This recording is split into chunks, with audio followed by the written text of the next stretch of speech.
یہ جھنڈا جو آپ دیکھ رہے ہیں کالا اور سفید، حضرت برا ابن عازب رضی اللہ تعالیٰ عنہ نے ارشاد فرمایا، ان کی روایت کہ جناب رسول اللہ صلی اللہ تعالیٰ علیہ وسلم نے فتح مکہ کے موقع پر کالی اور سفید دھاریوں والا کپڑا استعمال فرمایا تھا۔ اکابر نے اس جھنڈے کو آزادی سے پہلے اور آزادی کے بعد سے اب تک اور انشاءاللہ جب تک دنیا رہے گی جمیعت علماء کے ہاتھوں میں پرچم رہے گا۔ سچ کہتا ہوں، آپ یقین مانیے، جمیعت علماء اس ملک کی جماعت ہے۔ جمیعت علماء کسی مسلک اور مذہب کی جماعت نہیں۔ جمیعت علماء جتنا ضروری مسلمان کے لیے ہے، جمیعت علماء اتنا ہی ضروری برادران وطن کے لیے ہے۔ جمیعت علماء جتنا ضروری ایک دوسرے بھائی کے لیے، غیر مسلم بھائی کے لیے ہے، اتنا ہی ہمارے آپ سب کے لیے ہے۔ میں آپ کو سنبھل لے چلتا ہوں۔ سنبھل میں ایک نیا واقعہ پیش آیا۔ اجمیر شریف میں بھی اسی طرح کی شروعات۔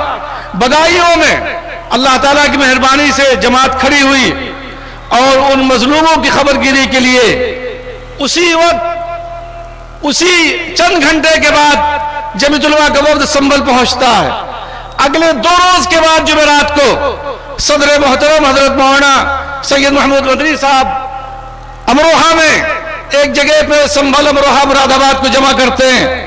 5 جوان جنہوں نے اپنے خون کا نذرانہ پیش کیا، اور آپ یقین مانیے ان کا خون انشاءاللہ رائے نہیں جائے گا، ان شہداء کا خون رنگ لائے گا۔ جمیعت علماء ہند نے فیصلہ فرمایا کہ سر-دست ان کے گھروں کی خبر گیری کے لیے 5 لاکھ روپیہ بطور ہدیہ ان کو پیش کیا جائے۔ ان کے گھروں کی ضرورتوں کے لیے وہ پیش کیا گیا، اور پھر 2 روز کے بعد، اعلان ہونے کے 2 روز کے بعد، الحمدللہ مولانا مفتی محمد عفان صاحب کے دست مبارک ان تمام لوگوں کے ہاں جا کر کے انہیں دے دیا گیا اور پیش کیا گیا، اور جتنے بھی معاملات ہیں اس سلسلے میں ان سے براہ راست بات چیت چل رہی۔ ارتدادی لہر جو بنیادی چیز ہے ہماری آپ کی حفاظت کے لیے، مکاتب کی فکر جمیعت علماء نے ہمیشہ کی، آج بھی ہے، کل بھی تھی، پرسوں بھی تھی، اور آئندہ بھی رہے گی۔ آج اللہ تعالیٰ کی مہربانی سے منظم مکاتب، خود کفیل مکاتب، جیسا کہ یہاں بھی کارگزاریوں میں بھی پیش کیا گیا تھا، جمیعت علماء اس میدان میں سرگرم عمل ہے۔ 50,000 کے قریب اس وقت مکاتب منظم اور غیر منظم چل رہے۔ میری آپ سے گزارش ہے کہ میرا کوئی بچہ اور بچی ایسا نہیں ہونا چاہیے جو مکتب سے اس کو مکتب کے ذریعے سے وہ فائدہ نہ اٹھا سکے اور وہ کسی وجہ سے محروم ہو۔ ماں کی کوکھ سے ماں کی گود تک، اور ماں کی گود سے لے کے بچے کے استاد کے سامنے تک آپ یہ نظام بنائیے اور انتظام کیجئے کہ آپ کا بچہ دینی تعلیم کے اعتبار سے پوری طرح سے مزین ہو، آگے آپ جہاں تک چاہیں اسے لے جانا چاہیے۔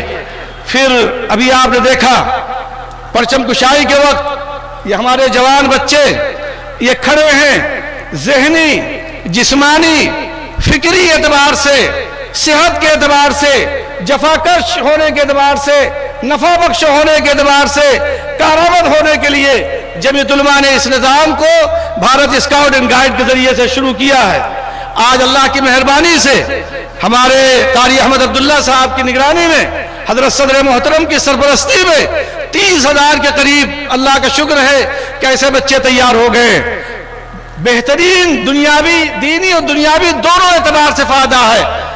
آپ سے میری مؤدبانہ درخواست ہے، اسکولوں اور کالجوں کے بچے اور بچیوں کو، پھر اسی طرح سے مدارس کے طلباء اور گاؤں میں جو لوگ گاؤں کے بچے ہیں ان کو بھی آپ سب حضرات جمیعت علماء کے ذمہ دار حضرات، جس طرح سے آپ نے ابھی اپنی اپنی اکائیوں کی کارگزاریاں پیش کی ہیں، اسی طرح سے میری یہ گزارش ہے کہ سبھی لوگ، سبھی احباب اس نظام کو اچھی طرح سے سمجھ لیں۔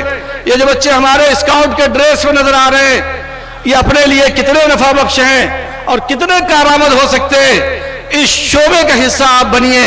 ید اللہ علی الجماعت، جماعت پر اللہ کا ہاتھ ہوتا ہے۔ پورے ملک میں انفرادی طور پہ بہت اچھا کام بہت سارے لوگ کرتے ہیں، لیکن اجتماعی نظام میں برکت ہے۔ جناب رسول اللہ صلی اللہ تعالیٰ علیہ وسلم سے ہم سب کو اللہ تعالیٰ نسبت عطا فرمائے، ان قریب مضبوط رشتہ ہمارا قائم ہو۔ یہ جھنڈا جو آپ دیکھ رہے ہیں کالا اور سفید، حضرت برا ابن عازب رضی اللہ تعالیٰ عنہ نے ارشاد فرمایا، ان کی روایت کہ جناب رسول اللہ صلی اللہ تعالیٰ علیہ وسلم نے فتح مکہ کے موقع پر کالی اور سفید دھاریوں والا کپڑا استعمال فرمایا تھا۔ اکابر نے اس جھنڈے کو آزادی سے پہلے اور آزادی کے بعد سے اب تک اور انشاءاللہ جب تک دنیا رہے گی جمعیت علماء کے ہاتھوں میں پرچم رہے گا، اور انشاءاللہ ثم انشاءاللہ نہ مدارس ختم ہوں گے نہ مسجدیں ختم ہوں گی، آپ رہیں گے بشرطے کہ آپ مضبوطی کے ساتھ اللہ سے اپنے رشتے کو مضبوطی کے ساتھ پکڑیے اور جم جائیے۔ ممبر سازی ہونے والی ان قریب انشاءاللہ اعلان ہوگا، ہر عاقل بالغ مرد عورت مسلمان جمعیت علماء کے ساتھ جڑ جائے اور جہاں جہاں وہ ہو اپنے اپنے اعتبار سے کلمہ گو کو اس جماعت کے ممبر بنائے اور اس ممبر سے ان کو وابستہ کرے، انشاءاللہ بہت مفید ہوگا اور بہت نفع ہوگا۔ اللہ ہمارے اس ملک میں عمل قائم فرمائے، بدامنی سے اس ملک کی حفاظت فرمائے، جو مریض ہیں اللہ انہیں شفا عطا فرمائے، جو مرحوم ہو چکے اللہ تعالیٰ ان کی مغفرت فرمائے۔ ہمارے جمعیت علماء اتر پردیش کے صدر محترم حضرت مولانا عبدالرب اعظمی صاحب، ابھی کل دوپہر اسی وقت ان کا انتقال ہوا، آپ حضرات سے میری گزارش ہے کہ ان کی مغفرت کے لیے دعا فرمائے کہ اللہ تعالیٰ ان کے درجات کو بلند فرمائے، اور ہمارے بہت ہی قابل قدر ساتھی حافظ عبداللہ عاصم صاحب کی صحت اچھی نہیں، بیمار ہیں، ان کی شفا یابی کے لیے دعا فرمائیے۔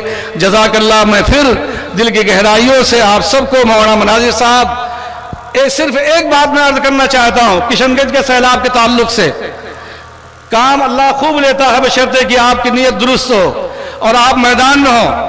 ابھی کشن گنج اور اس سیمانچل کے علاقے کے سیلاب کے تعلق سے ذکر کیا گیا، روہنگیا کے مظلوموں کی خبر گیری یہاں رہتے ہوئے کی گئی، جایا گیا، مختلف علاقوں میں کام ہوئے۔ یہاں ایک گاؤں ہے، کیا نام ہے؟ کمار منی۔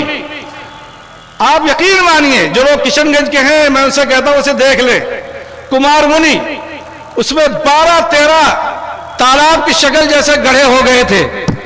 یہاں کے سیاسی لوگ بھی اس کو بنانے سے نا امید ہو چکے تھے کہ بنے گا اور یہ باندھ روکا جا سکتا ہے۔ اللہ تعالیٰ کی مہربانی سے جمعیت علماء کا وفد یہاں کے ڈی ایم صاحب سے ملا اور ان سے کہا کہ آپ مٹی ڈلوا دیجئے، جمعیت علماء مکان انشاءاللہ بنوا دے گی۔ اللہ کے فضل و کرم سے جہاں بہت سارا کام ہوا، کمار منی میں ڈی ایم صاحب نے ہماری اس درخواست کو قبول کیا، اور سنیچر کے دن تھا، ہم لوگ یہاں سے نکلے، 2 آدمیوں کو چھوڑا، مفتی مناظر صاحب اور مفتی عبدالحنان صاحب کو، میں اور مولانا خالد مفتی جاوید اقبال ہم کسی اور علاقے میں چلے گئے۔ ڈی ایم صاحب کے آفس سے فون آتا ہے کہ ڈی ایم صاحب کمار منی جا رہے ہیں۔ اللہ کا شکر ہوا کہ بھراؤ بھی ہوا اور اس پورے خطے کا باندھ بہت ٹھوس اور مضبوط باندھا گیا تاکہ سیلاب آئندہ نہ آ سکے۔ حکومت بہار سے میری یہ درخواست ہے کہ نیپال کی طرف سے جو سیلاب اور پانی آتا ہے، اس خطے کو بچانے کے لیے یہ ضروری ہے کہ اس طرح کا انتظام کیا جائے جس سے یہ پورا علاقہ محفوظ رہے، آئے دن سیلاب کے لپیٹ میں نہ آئے۔ اللہ ہم سب کی حفاظت فرمائے اور آج کے اس اجلاس کے ظاہری اور باطنی دونوں اعتبار سے قبول فرمائے۔ جزاک اللہ۔ السلام علیکم ورحمۃ اللہ وبرکاتہ، وآخر دعوانا الحمدللہ رب العالمین۔ جزاکم اللہ۔